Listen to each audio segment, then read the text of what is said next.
Welcome back to another episode of Behind the Seams. I'm your host, Michelle Washington. Today, I'm sitting down with Eric Lugo, the CEO and founder of Stitch Lab ATX. Grab your bobbins and hold on to your fabric. Eric is here to prove that sewing is anything but old school. And do not adjust your screens because the fashion revolution is being televised.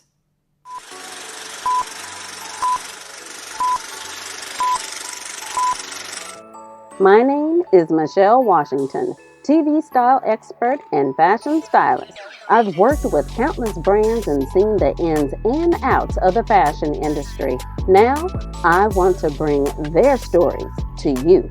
Join me as we take a deeper look at the journeys of Texas fashion designers and apparel industry professionals and learn just what it takes to make it as a brand.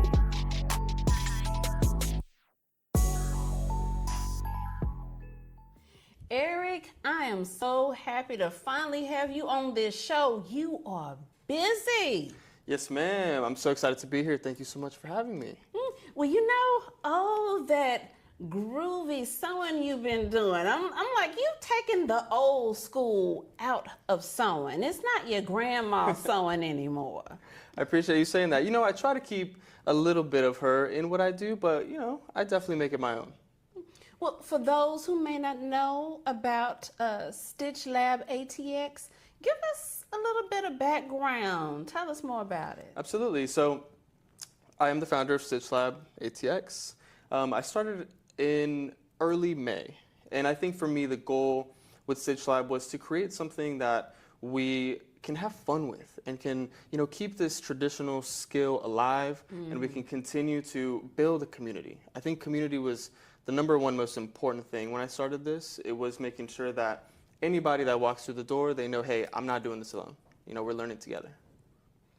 Now, a lot of people would say, as a beginner, I need to learn how to sew.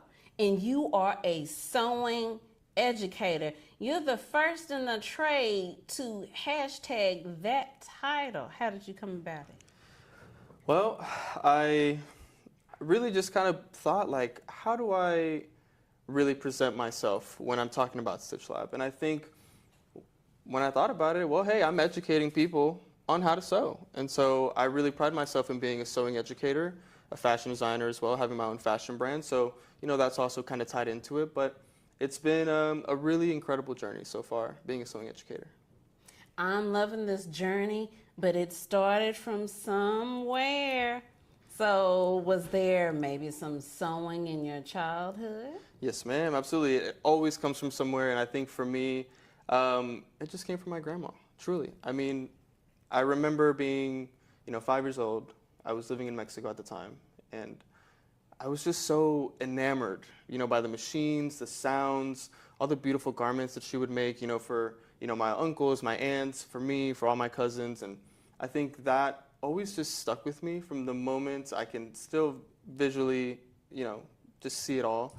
And I think from there, it was a memory that I carried. It started my, fashion brand and everything that I was doing, and then it kind of created Stitch Lab as well. So. Wow. It's heritage, something that sticks with you. And I remember even my grandmother's sewing machine. It was that cast iron metal. Yes. I think it was like a Singer, and it looked like everything about it was hand operational, no electricity. But we've come a long way. Yes, we have. Well, in that sewing journey and what you've built, I know that there was some rocky starts. When I was going through the Instagram, I stopped immediately on you because you were telling a story that was very poignant, it was vulnerable, and it was something that I was like, wow, he is really sharing. You mind telling more about that? Yeah, absolutely. I, was very transparent and very vulnerable with how and when I started Stitch Lab.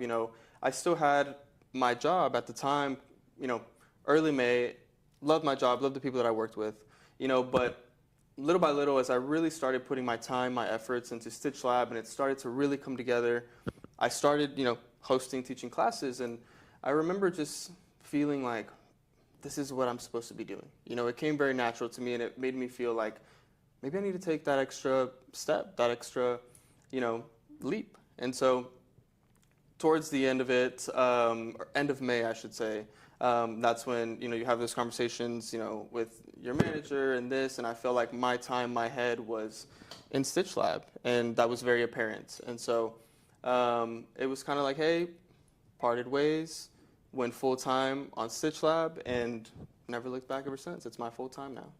It's been a blessing. So in education is your full-time? Yes, ma'am. Well, I have to go. Let's rewind a little bit. So this was on your heart to commit yourself to this part of the fashion and apparel industry. Wow, like that must have made you feel just a little bit nervous. Oh, absolutely. There was definitely a lot of emotion behind it. I mean, excitement, nervousness. It really was like, okay, we're all in. We're doing this. And, I think I just, again, felt so good about jumping into it and giving it my all. And I feel like this was my moment. There had been plenty of times where I felt like, should I?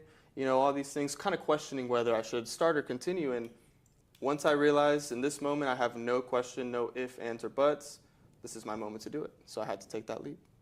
And you're on that side of where people say, live your dream. Thank you. Thank you. And you've been bringing a lot of joy to the people that come to you. I hope so. Truly. It's the most rewarding feeling to see people come in. They come in intimidated because I know it can be a lot. We have a lot of tools, a lot of machines. What does this do? What is a bobbin? We get confused sometimes when we see all of these things on the table. But, in those 2 hours, people leave with the biggest smile on their face. They leave with something they created on their own. They're present. They're hands-on. And I think for me, it's, what makes my heart happy, and it just, makes me feel really good as an educator. And it's a huge blessing to see the community just build and come together and have fun and just laugh and smile together. Your sewing has also been rooted with your design line. You're a designer. Yes, ma'am. Yes, ma'am. Tell me more. Yeah, so again, started with my grandma when I was 5. You kind of fast forward a little bit. I'm going to be 29 this year, so when I was 16, almost 13 years ago, I said, you know what, let's really go all in on this. So got my sewing machine, started making, jackets, trousers, a lot of different kind of clothes, different styles, different, textiles. And once I, got a little bit more experience under my belt and felt even more confident about sewing, I think it was in 2019 where I launched my brand, my fashion brand, Amire.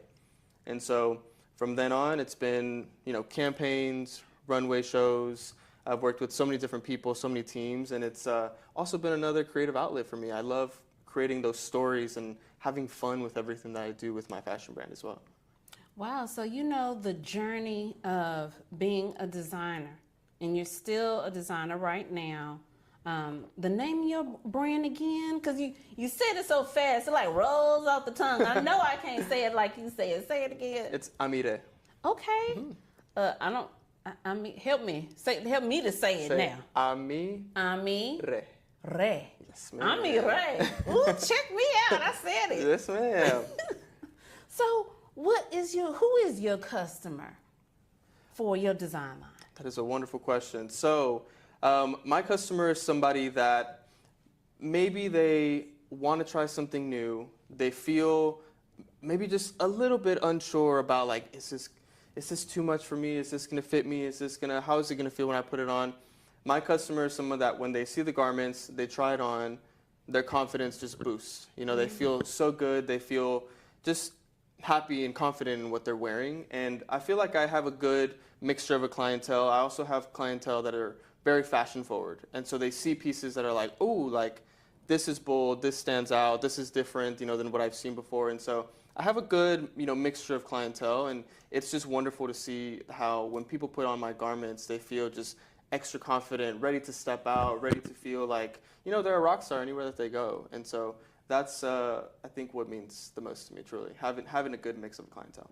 Something about your designs and you bring your experience as a designer to your students as a sewing educator. So with that mix, that places you at a really great pivotal point in the fashion and apparel industry in Austin, in Texas, period. So what do you feel your contribution of Stitch Lab ATX is to the fashion and apparel community? Yeah, I think for me it's about accessibility, for one, accessibility and also community. I think it's important again to, be able to come into a safe space that you're able to feel, all of the nerves, all the excitement, anything that you're feeling when you come in is all okay to feel that way when you come in here. I really want to create community and make sewing accessible for everybody. And so once you're coming into a class and you're really seeing that everyone else is trying to learn the same thing that you're doing, and mind you, this is a no experience, full beginner friendly, sewing workshop. You don't even have to bring a single thing other than, yourself, a friend, your mom, your grandma, whoever you want to bring, and so we're ready to just learn with others and continue to share, a skill and, hopefully a passion for sewing and just modernize it, make it cool, make it fun, and again, accessible. I like that. You said make it cool. Yeah. Not, your grandmama tried, she had a sew, but it doesn't have to be your grandmama sewing. Absolutely. Yeah, we make it fun. And like I said, I always like to play with different fabrics, different colors, and just, we jam out, we vibe out in our classes and just, talk about everything under the sun and what reality show are you watching? What's your favorite color? What's your zodiac sign? Everything happens at Stitch Lab and it's fun. I like some of the titles that you've given your classes. One of them, wasn't it like a sip and stitch? Yes. Okay, yes. Tell me about the sip and stitch. Absolutely. So the sip and stitch is a class I recently introduced at the beginning of this month, actually. And so sip and stitch is great because I have been collaborating with, local Austin businesses as well. So whether it's a brewery, a coffee shop, hell, even a winery, you're sipping and stitching. And so I think that that's just a fun play on words, and I like to make it exciting. I like to make it, an attention grabber, and also when you're there, you get to have yourself a little cocktail, a little beer, maybe a matcha, while you sew and make your own tote bag. Like, it's truly a fun class. I don't know if I can sip and stitch because I'll be sipping and crooked stitching. Fair. And that might make for it interesting, whatever I'm making. Absolutely. Okay, so I need something that's maybe a tea. There you go. A nice little tea, something calm, something mellow. Anything you like. As long as you're sipping and stitching, it goes together. Well, your classes seem to get really crowded. So this isn't just a fly-by-night kind of thing. You are now filling rooms and getting rave reviews, and your business is growing, which is, when you get into something that's in your heart, which you knew that you needed to commit to, this is the result. Yeah. Is crowded rooms. So, what's the next step? How do you see this business growing? That's a great question. I think I've been, thinking a lot about that, honestly. And I want to, eventually start and open my own storefront. I think Stitch Lab has, just gained a lot more popularity and more eyes and more customers and more people that are just really intrigued and wanting to learn how to sew. And so I hope to get to a place where I open up a storefront here and then, maybe even open up more storefronts, whether it's, in the States or maybe even global somewhere else as well. I want Stitch Lab to be, almost like an umbrella of different also creators and artists that can work and teach and educate, whether it's, learning how to sew or how to take a photography class or maybe tattooing. I don't know, something that can just, bring people together and again, build community. So I'm hoping to continue to advance and hopefully have storefronts all over the world, maybe. Okay. Yeah. It's a plan, and I can see it happening. What is your favorite sewing machine that you happen to use the brand-wise so far in your classes? My favorite machine, I have all Singer machines. Okay. In my workshop. I love the Singer machines. I love the Brother machines as well. I think both of those are, really beginner friendly and easy to work with sewing machines. So, and they're easily accessible as well, and not too, expensive. And I always recommend people, hey, if you're looking for a sewing machine, Facebook Market, I'm telling you, brand new machines most of the time, and you can get you a nice Singer or Brother and just learn to sew that way.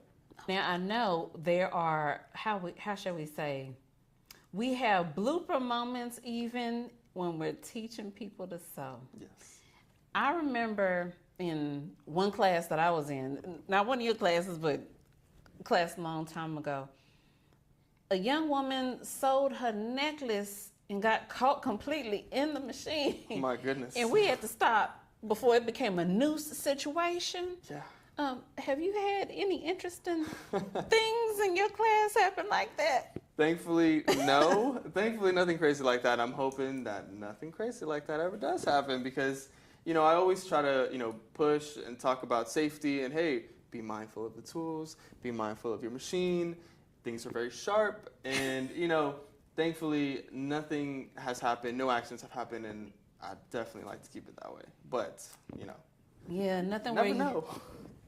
I've seen a necklace. I've seen hair go through my goodness. Okay.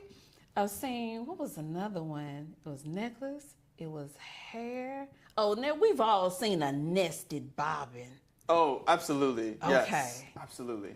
And I mean, and the bobbins, that's always the first question. What is a bobbin? Why does it look like this? What does it do? And I mean, it's a tricky one, that bobbin. You got to be careful with it sometimes. This is not your first time being on camera. I've seen some of your story reels, and let me tell you, not only do they look professional, but they're also tongue-in-cheek, little cheeky monkey, and they funny. Thank you. Are you writing your own material for this? Well, sadly, yes. And not even sadly. I mean, sometimes I write some things and I'm like, do I really want to say it? Yeah, let's do it. And thankfully, I want to give, huge shout out to, a really good friend of mine, my friend Colin. He has, production company. It's Tiki Cam. And, he comes and works with me, one of my really good friends. And even when I am shooting things, like he'll come and help me, give me some ideas. My girlfriend, she's sitting right there too. We'll discuss some ideas and she'll tell me, oh, maybe add this or maybe do this. And so I do have some good people around me also that just add on, some lines or some flavors to what I'm doing, and it just works. I guess you can say that as Texas is growing in its existence as a fashion hub, that there's a gap. Lots of people would say it's a creative gap, but we know that's not true. Mm-hmm. We got too much creativity, a lot of creativity here. And people will say that it's a skills gap. Stitch Lab ATX is filling in something in this ecosystem. What do you feel the ecosystem is that you're filling in? Yeah, absolutely. I think, again, accessibility and also just honing in on a skill that everyone should be able to do and can do very easily when you're coming into one of our classes. And I talk to a lot of my students about, making sure that we're sustainable and that we're really keeping in mind just how much waste there is in the landfills. Unfortunately, fabrics and certain materials that do not decompose. And so I really love to, bring in clients and talk to them about, hey, doing thrift flips or learning, these skills so you can alter your own clothing. I think that's, really important as well. I think learning how to tailor, how to maybe add patches, how to add pockets, how to, continue to do those things for ourselves, because it truly is such an easy, thing to learn. Once you get past the nerves, I think it's accessible to every single person out there to do. You mentioned something that I'm glad you did talk about because it brings to mind that other part of the ecosystem of Stitch Lab ATX. You factor in sustainability. Yes, ma'am. I noticed on one of your clever reels where you are saying, hey, bring us your scraps. How has that campaign been working out? It's been incredible. I have been very, very grateful and very blessed that I've had a lot of people donate, fabrics, different materials, and truly I take everything, whether it's a t-shirt, yards of fabric, scraps, everything works at Stitch Lab, no matter what it is. I reuse as much fabric as possible. It's something that is really important. It's important to stay sustainable, and we can always reuse as many cool and fun fabrics as possible. Trust me, every scrap can be used for something at Stitch Lab. This is important. I saw some of those great scrap uses. I mean, of course, you whip up things faster than your students, but people are really bringing it together. Oh, yes. Big time. Impressive. Yes. Okay. Was that probably because they were sipping as they were stitching? That makes us more creative sometimes. Absolutely. That could be a little part of it. Some bubbles get to your head and the creativity comes to your head, Sipping and stitching and bubbles. I like it. Yes. We got to work bubbles in there somewhere. Absolutely. Okay. Absolutely, Okay. we do. Well, I have something new and interesting for you. I like to call it the fire round. Let's do it. All right, now, careful what you ask for. Okay. Okay, so be easy on me. I'm gonna try. We haven't been sipping, so I'm thinking you can go through these fast-paced questions. So I throw you a question, you throw the answer back at me. Okay. All right, on your mark, get set, ready. Let's do it. What book are you currently reading right now? Right now, I'm unfortunately not reading something, so if you have a recommendation, please let me know. What's a show that you're currently binge watching? Making the Band right now. Okay. Yeah, really good one. Okay. What would your best friend say about you? That I'm very hardworking and sometimes a little bit stubborn. Okay. What would be your last meal on this earth? My grandma's tamales. Okay. Yes. Okay. I feel like maybe I need to get in on that. I gotta bring you some tamales, I'm telling you. Okay. They're delicious. What is a fear you've had? Fear that I've had has probably been failure, but I feel like overcoming that fear has actually made me really successful. Each time I'm like wanting to stop and dig deeper, but it's a fire round. What is a superpower would you choose and why? I think telepathy, maybe? Oh. Yeah. I was going to say power flight. Power flight's a good one too, yeah. Well, it's your fire round, not mine. There we go, fair. Well, Eric, this has been great fun. Yes. And thank you for making the fire round so much fun. Absolutely. So with our viewers in mind, what is it that you would share with them as well as young Eric about following your dreams and being in this business? So go ahead and break that fourth wall. Well, I think when you have a passion, you have something that you're doing, I think it's really important to just dive into it, understand, why and where that passion is coming from, and just find that balance of passion and discipline. Because it's one thing to be creative, to have that passion, but you got to have that discipline to really take it seriously, to go all in, trust in yourself, trust in where you come from, because when you have those things, it's who you are. Your authenticity is what's going to make you shine, it's what's going to make you grow, and just continue to be alive with everything that you do. So just go all in. That's my biggest thing. Just go all in, take action, and don't be afraid of failure. I feel like most people are afraid to fail, but that failure is what's going to take us to the next step, and it's going to bring you success. You just got to continue to believe in yourself. So that being said, Michelle, it was such a pleasure. Thank you so much for having me, truly, and we got to get you into a class. Oh, I'll be sipping and stitching in no time. Yes, we will. It's been great having you as well. Thank you. And to our audience, it is a real journey as you are sewing your way to the top. Remember, it was worth every stitch. Yes. A smile is always in style. Keep it fashionable.